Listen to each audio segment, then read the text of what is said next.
Fala galera, mais um vídeo aqui para a página e para o canal. Falar sobre o jogo de ontem entre Vasco e Atlético Goianiense, vitória do Vasco. Mais uma vitória do alívio do que de fato desempenho, mais uma vez. E na minha opinião, assim, o Rafael Paiva está se perdendo. É o que muita gente se empolgou, eu também empolguei.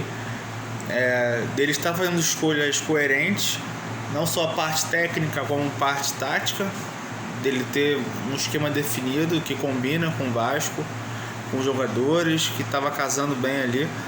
Ele está começando a se complicar e eu sinceramente não estou entendendo. Tá confuso, tá estranho. Cara, você vi sempre de um 4-2-3-1, né, com a bola, 4-4-2 sem bola, e aí você ontem repete esse lance de 3 volantes, coisa que não deu certo contra o Bragantino, sabe? Meu tempo contra o Bragantino foi horroroso. E assim, ele vai e bota 3 volantes. Mas o Matheus Cocão foi pra esquerda e tal, não ficou aquele buraco. Não interessa, cara. Pô, o cara não é pra jogar aberto, não é meio aberto, nem ponta, nem nada. O cara é volante, ele é um cara que dá pegada no meio campo. E aí você bota ele pra jogar aberto, ele não sabe jogar de costas muitas vezes. Ele é um cara que tem que chegar de frente. E aí você tira a marcação no meio. Por mais que o esforço não comprometa, você repara que o Vasco perde muitas vezes a segunda bola no meio campo. O Vasco não consegue recuperar aquela bola porque não tem a pegada do Matheus Carvalho no meio ali. Tá o esforço, não dá pra comparar. Então muitas vezes o Vasco não segurava a bola na frente e a bola sobrava, a segunda bola no meio campo nunca era do Vasco. Nunca. E aí o que acontece? Você não produz ofensivamente, você não tem um ponta do outro lado, e defensivamente você também não muda muita coisa. Porque o Vasco deu espaço ao Atlético Goianiense no primeiro tempo. Pra mim foi bem nítido. E cara, eu não sei o que o pai vai estar pensando assim pra sábado, porque tô realmente preocupado com esse jogo aí. Não vai ganhar do Fluminense, cara. É isso. Não tem muito o que falar. Você tinha no banco o Emerson Rodrigues, que ele nunca bota, né? Antes de você botar o cara faltando 5 minutos, que o cara não vai resolver. O David não entrou de novo. Mas assim, são da função, tá?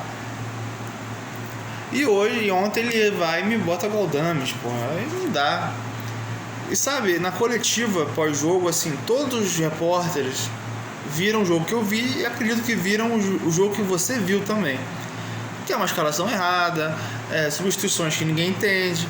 E aí o Paiva, não sei se ele entende ou então desconversa, que ele fala sobre potencializar atletas que vão contar com eles. Cara, na boa, você não potencializa um cara que é ruim.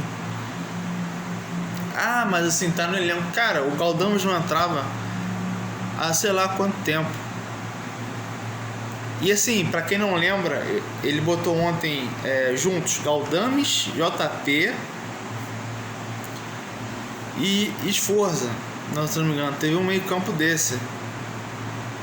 E eu pensando aqui, falei, cara, esse mesmo meio campo, né? Esses dois, 3 caras, ele botou esses jogadores contra o próprio Atlético Goianiense naquela partida do Brasileiro que a gente ganhou de 1-0.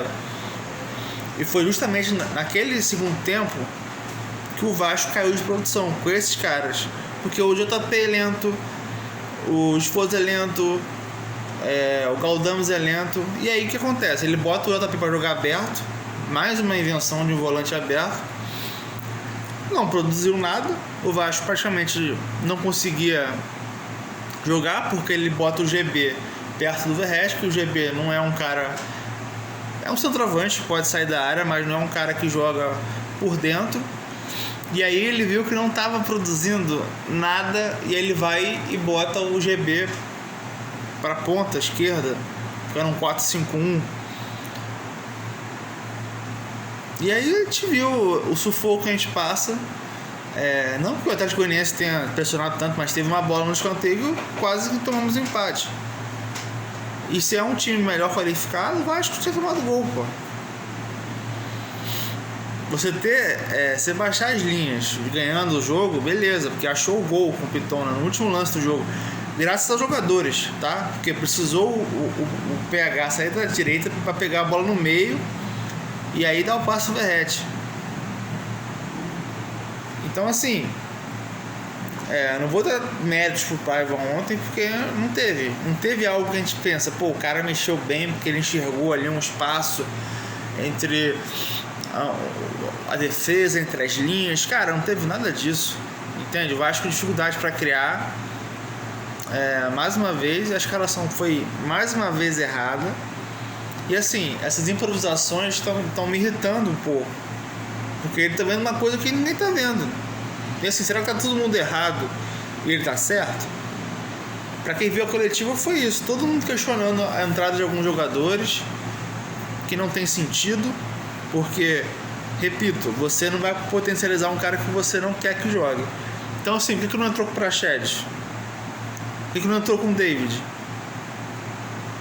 Só dando um exemplo, não que assim, porra, seriam craques e tal, mas assim, jogadores que estão entrando sempre, estavam entrando. O David tem 2 jogos que já nem entra mais. Então assim, por que não potencializa o Emerson Rodrigues? Que quase não teve minutagem. Alguém explica?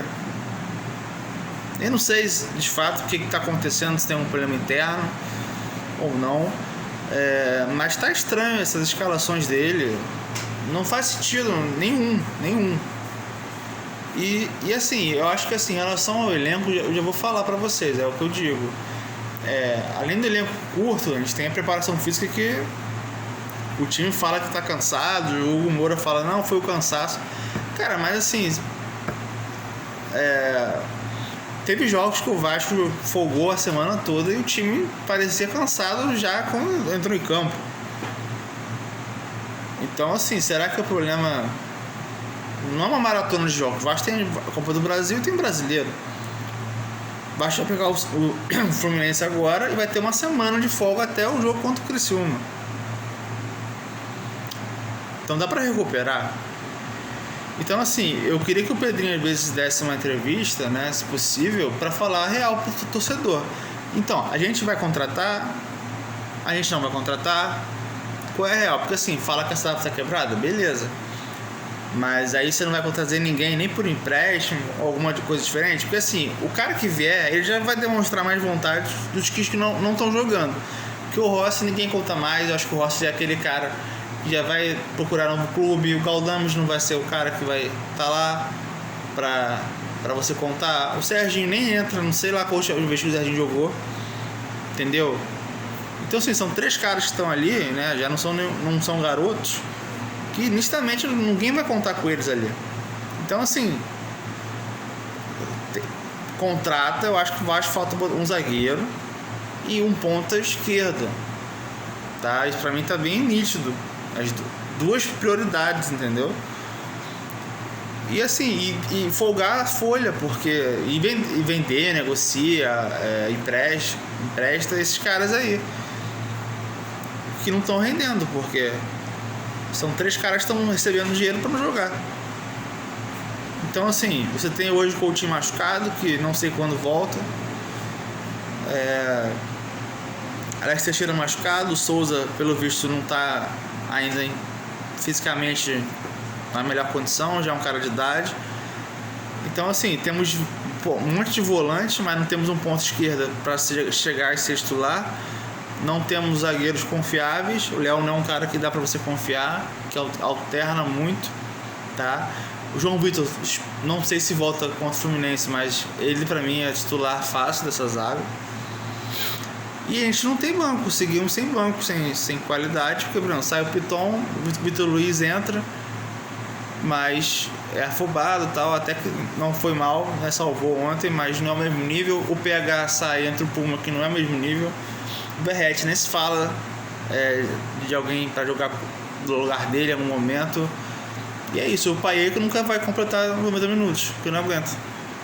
Então assim, vai ser mais sofrido, mais um ano sofrido, se não contratar. E é isso, vamos ter que esperar e alguém se pronunciar pra gente ter uma satisfação. É isso, pessoal. Sábado tem mais, né? Mais estresse, mais para o jogo, tá? Valeu.